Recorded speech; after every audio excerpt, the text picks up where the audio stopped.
Assalamualaikum warahmatullahi wabarakatuh. Bismillah walhamdulillah wassalatu wassalamu ala rasulillah Sayyidina wa maulana Muhammad ibni Abdillah wa ala alihi wa sahbihi wa mawalah. Bismillahirrahmanirrahim. Rabbi israh li sadri wa yassir li amri wahlul 'uqdatam min lisani yafqahu qawli. Bismillahirrahmanirrahim. Idza ilahi ta'ala wa ila hadratin nabil mustafa rasulillah sayyidina wa maulana Muhammadin sallallahu alaihi wasallam wa ala alihi wa azwajihi wa dhurriyyatihi wa li baitil kiram wa nakhusu khususan ila Syekh Abdul Rahman Al-Akhdari rahimahullahu ta'ala wa nafa'ana lana bi ulumih wa nakhusu khususan ila Romoyai Sultan Abdul Hadi Qaddasallahu sirrahu wa faralahu dhunubahu wa nafa'ana lana bi ulumih. Al-Fatihah. A'udzu billahi minasyaitonir rajim. Bismillahirrahmanirrahim. Alhamdulillahi rabbil alamin. Arrahmanir rahim. Maliki yaumiddin. Iyyaka na'budu wa iyyaka nasta'in. Ihdinas siratal mustaqim. Siratal ladzina an'amta 'alaihim ghairil maghdubi 'alaihim waladdallin. Amin. Bismillahirrahmanirrahim. Pada kesempatan hari ini kita akan melanjutkan maknani dan sedikit membahas berkaitan dengan materi yang sudah kami sampaikan tempo hari, yang mana pada hari ini kita akan maknani faslun fil kulli wal kulliyah wal juz'i wal juz'iyah beserta faslun fil mu'arrifat. Karenanya silahkan maknani dalam kitab kalian. Syukur-syukur kalian lengkapi makna-makna kalian, karena ada ungkapan yang sangat besar maknanya, yaitu petenge kitab padange ati. Karena itu bukan bermaksud petenge kitab itu penuh coretan, penuh dengan tulisan-tulisan yang enggak jelas, namun petenge kitab itu artinya maknane itu kanthi jangkep tur cetha kena diwaca. Aja sampai sampean maknani napa maknane gak kena diwaca, kan iman. Bismillahirrahmanirrahim. Faslun utawi iki kono swiji fasal fil kulli ing dalem nerangake kulli wal kulliyati lan kulliyah. Wal juz'i lan juz'i wal juz'iyati lan juz'iyah. Al kullu utawi kang aran kul iku hukmuna ngukumi sapa kita alal majmu'i ngatasé kumpulan. Kakulli dzaka iku kaya sakabehane qasr lan nisyan. Iku laisa ora ana apa qasr lan nisyan. Iku dza wuku'i anduweni tumiba. Iku dza wuku'i anduweni tumiba. Wa haitsu malan ing dalem endi panggonan. Apa likulli hukima den hukumi likulli fardin. Wa haitsu malan ing dalem endi panggonan likulli fardin saben-saben ijen hukima den hukumi apa fard. Fa innahu mongko sak temene hukima iku qad ulima teman-teman wis kinaweruhan apa hukima kuliyatan ing aran kuliah. Wal hukmu utawi ngukumi lil ba'di maring setengah. Wa ya hukima ya utawi hukima wal hukmu utawi napa ngukumi lil ba'di maring setengah iku wa utawi hukima iku al juz'iyah aran juz'iyah. Wal juz'u utawi juz iku ma'rifatuhu ngaweruhi juz jaliyatun pertelo. Kanti pertelo. Fasal menjelaskan tentang kulli, kulliyah, juz'i, dan juz'iyah. Pada pertemuan minggu yang lalu sudah kami sampaikan berkaitan dengan penjelasan tentang kulli dan kulliyah, juz'i, dan juz'iyah. Di mana dalam penjelas itu disimpulkan bahwa yang dimaksud dengan istilah kulli atau kul, al-kul, yaitu keseluruhan secara kolektif. Keseluruhan secara nopo? Kolektif. Artinya di situ menghukumi kumpulan atau majmu' dari seluruh individu atau kumpulan dari sebagian individu. Dalam arti hukum ditetapkan pada saat individu-individu tersebut berkumpul.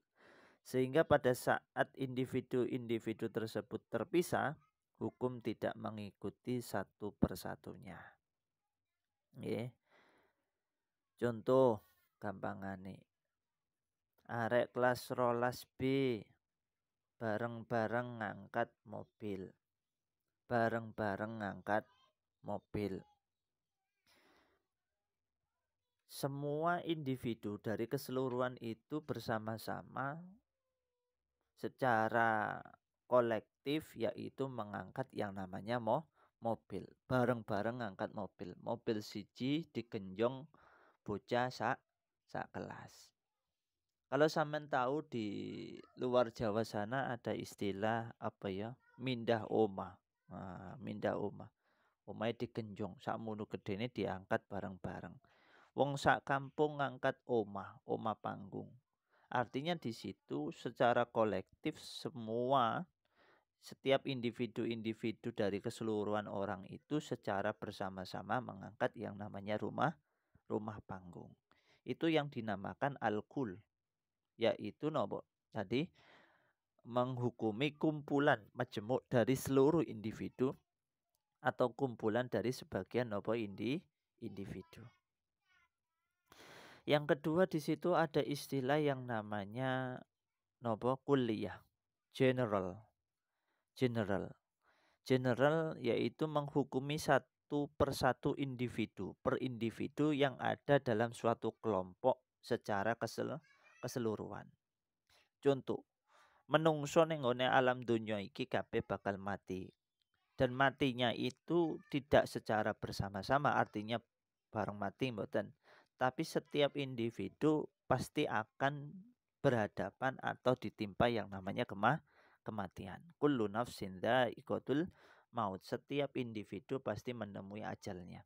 Artinya ajalnya masing-masing punya nyawa sendiri-sendiri, punya ruh sendiri-sendiri, dicabut ya dewe.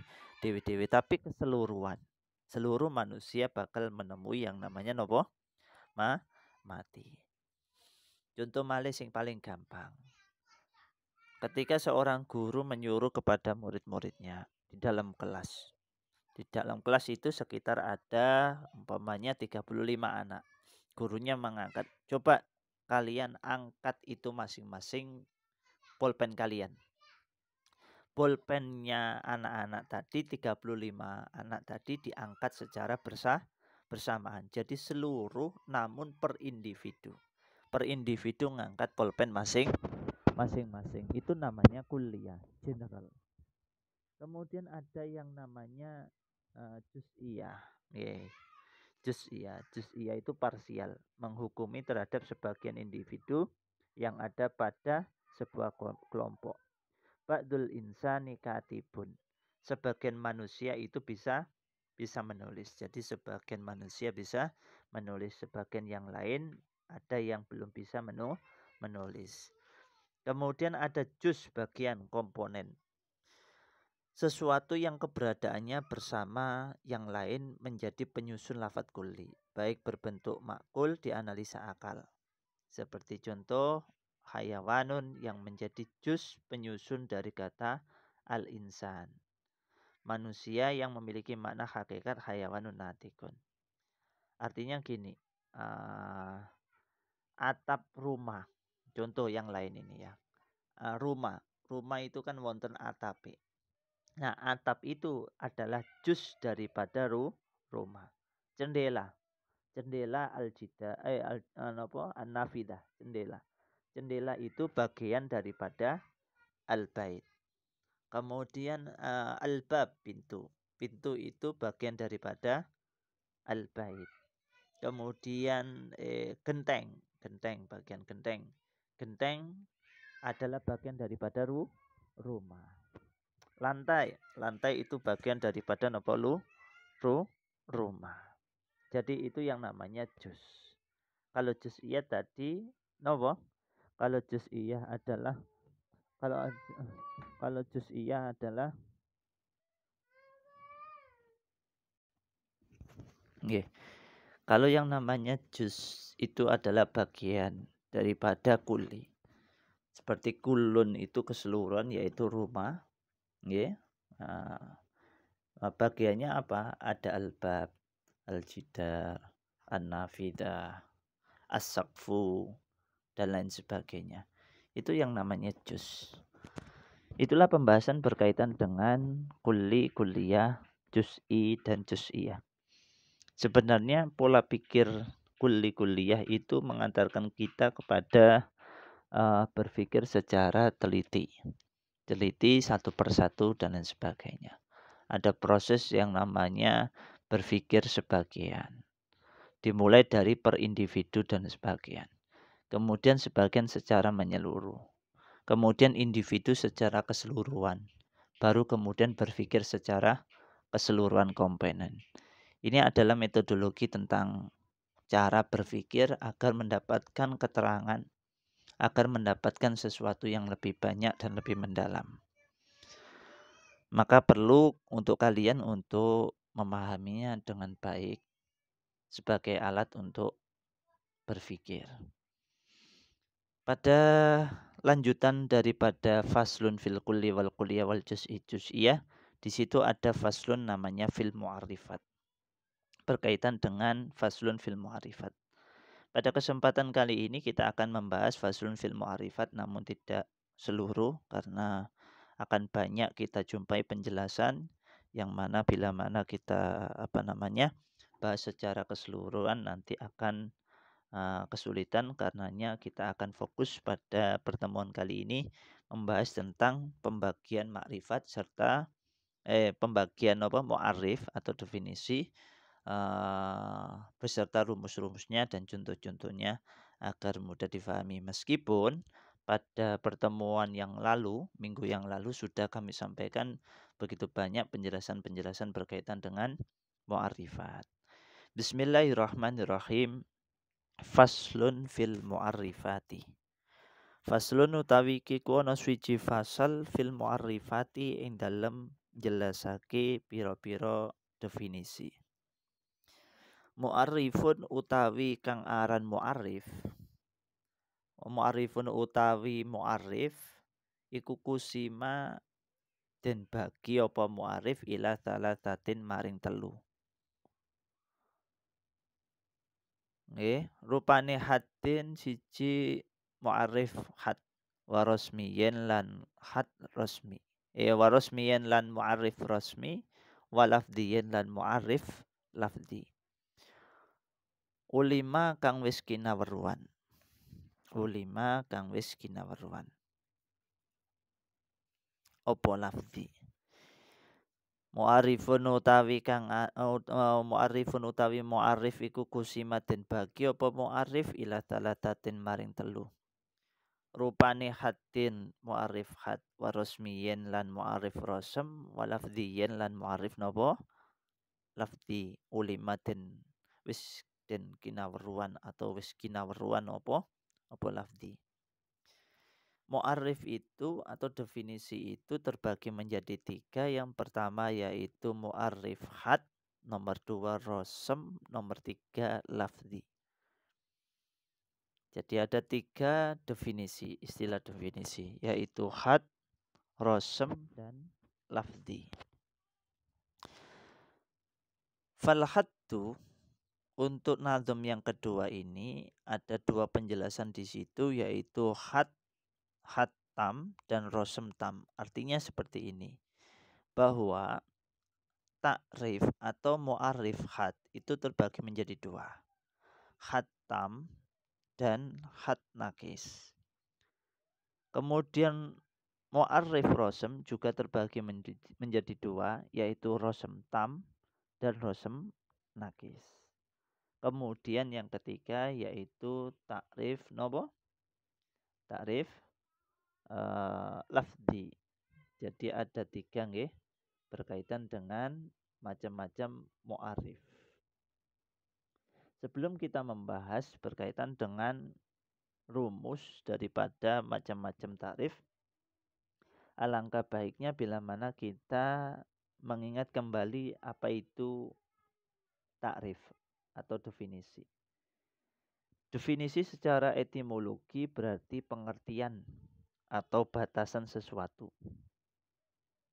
Takrif disebut juga al-qaulu asy-syarih. Istilah qaul syarih ini dulu kalian jumpai pada konsep namanya tasawur. Dalam tasawur dibutuhkan yang namanya qaulus syarih. Yaitu apa qaul syarih itu? Ungkapan yang menjelaskan. Dengan demikian, takrif menyangkut adanya sesuatu yang dijelaskan. Penjelasannya itu sendiri dan cara menjelaskannya. Al-Jurjani menjelaskan berkaitan dengan pengertian daripada takrif. Apa itu takrif? Yaitu ibaratun an dzikri syai'in tastalzimu ma'rifatahu ma'rifata syai'in akhar. Apa takrif itu? Penjelasan tentang penuturan sesuatu yang dengan mengetahuinya akan melahirkan suatu pengetahuan yang lain. Takrif juga disebut dengan istilah al-had. Apa itu al-had? Yaitu qaulun dalun ala mahiyati syai'. Kalimat yang menunjukkan hakikat sesuatu. Pengertian sedangkan menurut istilah ahli mantek, takrif atau definisi adalah teknik menjelaskan sesuatu yang dijelaskan untuk diperoleh suatu pemahaman secara jelas dan terang, baik dengan menggunakan tulisan maupun lisan dan dalam maupun lisan. Dan dalam ilmu mantek dikenal dengan sebutan qaul syarih. Dikenal dengan istilah qaul syarih. Kalau dalam bahasa Indonesia takrif disebut atau dikenal dengan sebutan definisi.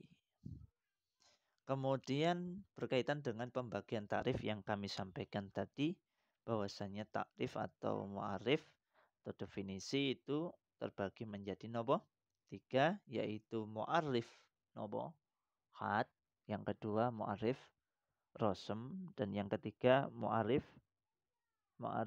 lafzi. Mu'arif lafzi. Takrif had di situ dikatakan bahwasanya terbagi menjadi 2, yaitu had tam dan had nakis. Apa itu had tam? Fal haddu mongko utawi mu'arif had sing tam iku waqa'a tumiba apa mu'arif had tam bil jinsi kelawan nganggo jenis wa faslin lan fasl. Rumusnya had tam yaitu terdiri dari jenis dan fasl. Terdiri dari jenis dan fasl. Jadi kalau membuat definisi model hatam, maka harus mencukupi 2 komponen utama. Yaitu dalam definisinya itu ada kata-kata yang dia masuk kategori jinsun. Dan yang kedua yaitu fasl. Jinsun dan fasl. Kemudian pada setengah bait yang kedua menjelaskan berkaitan dengan rumus daripada mu'arif rosem yang tam. Apa mu'arif rosem yang tam rumusnya? Warosmulan rosem tam. Rosem tam bil jinsi kelawan jenis wa khosatin lan khosoh ma'an hale bebarengan. Kalau rosemtam itu rumusnya yaitu terdiri dari dua komponen yang berbarengan di situ. Yaitu apa? Komponen jenis dan juga khosoh.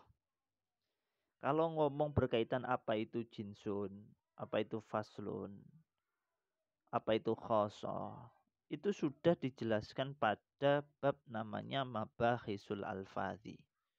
Di sana ada namanya al-kulliyat al-khamsah. Kuliah yang jumlahnya nopo ada 5. Di situ ada nopo fasl, ada nau, ada khos, ada am, ada jinsun, dan jenis tadi dibagi menjadi 3, jinsun bait, jinsun wasat, jinsun qarib, dan lain sebagainya. Yang mana pada pertemuan kemarin sempat kami singgung melalui pertanyaan untuk kalian cari penjelasannya. Nah, membuat definisi yang berbentuk rosemtam itu harus terdiri dari jenis dan khosoh. Jenis dan khosoh. Itu rumus daripada apa? Rumus daripada khatam dan rosemtam. Kalau dicontohkan pada khatam di situ, manusia adalah hewan yang dapat berpikir. Al-insanu hayawanun natik. Hayawanun natik. Jadi kata hayawan itu masuk kategori apa? Jenis, ini jenis. Kemudian an-natik itu kategori atau masuk dalam komponen fasl yang membedakan antara satu jenis dengan jenis yang lain. Makanya di situ ada yang namanya fasl yaitu an-natik. Sedangkan kata hayawan itu merupakan kategori jenis. Kemudian kalau rosemtam, yang rosemtam tadi terdiri dari jenis dan khosoh. Contoh, manusia adalah hewan yang mampu belajar kitab. Mampu membaca kitab. Manusia adalah hewan yang mampu membaca kitab. Artinya di situ takrif manusia ya didefinisikan dengan apa? Sebuah penjelasan hewan. Kata hewan itu kategori jenis. Kategori apa? Jenis. Yang mampu membaca kitab itu adalah sebuah khos, kekhususan yang hanya dimiliki oleh manusia. Maka boleh penjelasan seperti ini atau definisi seperti ini. Yaitu terdiri dari nopo jenis dan juga khosa. Kemudian pada bait ketiga di situ berkaitan dengan rumus had yang kedua. Tadi rumus had yang pertama yaitu khatam. Sekarang rumus daripada had yang kedua yaitu had nakis. Jadi had itu terbagi menjadi dua yaitu takrif had tam. Yang kedua takrif had nakis. Rumusnya bagaimana? Takrif had nakis yaitu wa nakisul hati utawi mu'arif had nakis. Utawi apa? Utawi mu'arif had nakis. Iku wako'an tumibo. Apa nakisul hati bifaslin kelawan fasl. Au ma'ajin sin utawa satoni jenis baidin kang baid la koribin ora jenis kang korib. Artinya seperti ini. Mu'arif had nakis itu rumusnya ada dua. Yang pertama terdiri dari bifaslin tok dengan kategori fasal saja. Dengan kategori apa? Fasal saja. Berarti tadi kalau didefinisikan al-insanu hayawan natik, bagian fasalnya tadi apa kata anatik.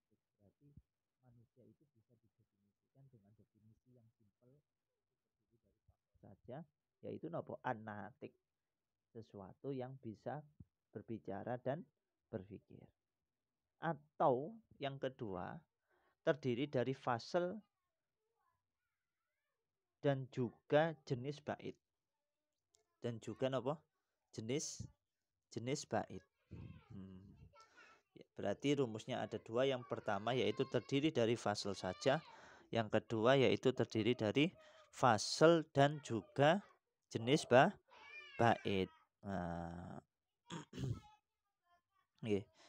contohnya manusia adalah tubuh yang dapat berpikir. Tubuh yang dapat berpikir atau berbicara.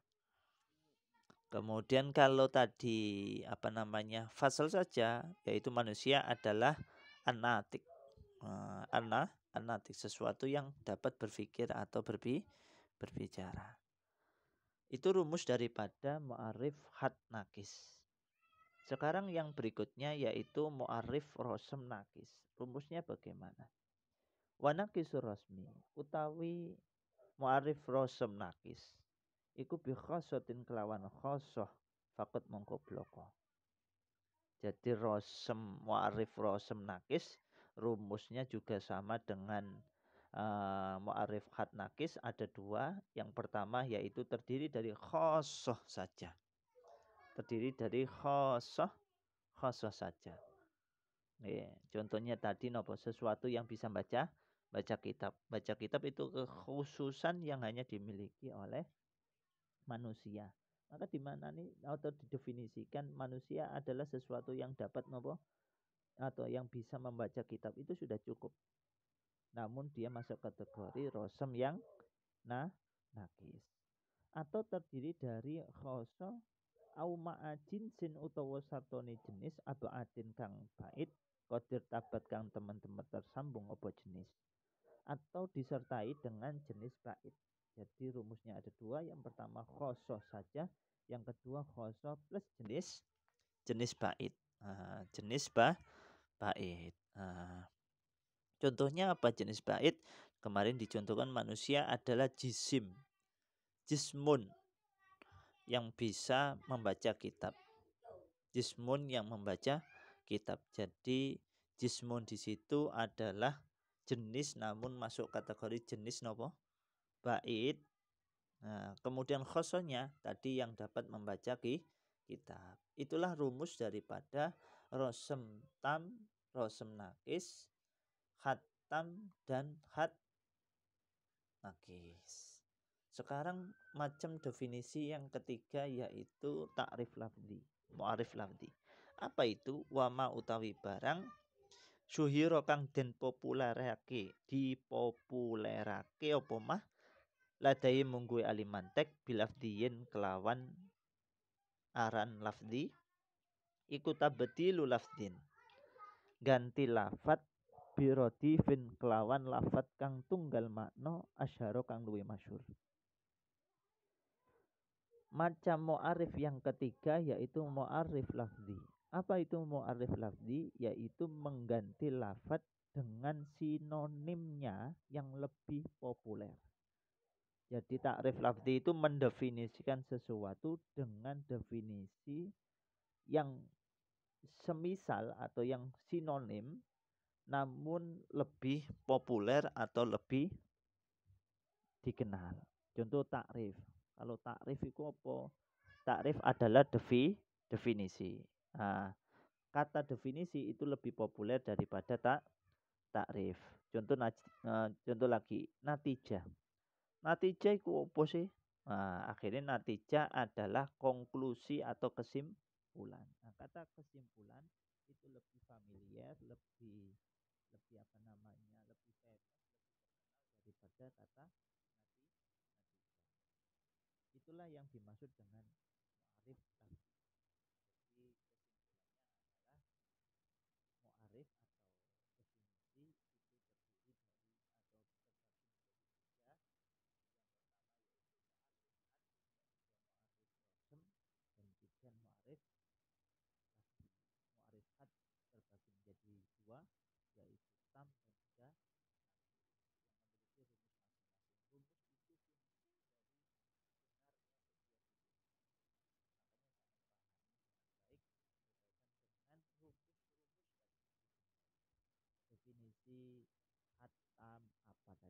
komponennya. Sebuah definisi harus mencukupi atau mencakup dua rumus tadi, baik tam maupun khatam maupun khat nakis. Begitu juga rosemtan dan juga rosem nakis. Itu saja untuk kali ini berkaitan dengan uh, sebagian daripada faslun fil ma'rifat. Insyaallah pada pertemuan berikutnya kita akan belajar berkaitan dengan syarat-syarat daripada definisi, dan insyaallah akan kami jabarkan lebih luas pada pertemuan saat tatap muka nanti. Mudah-mudahan menjadi ilmu yang manfaat dan barokah. Allahumma amin. Kurang lebihnya mohon maaf. Assalamualaikum warahmatullahi wabarakatuh.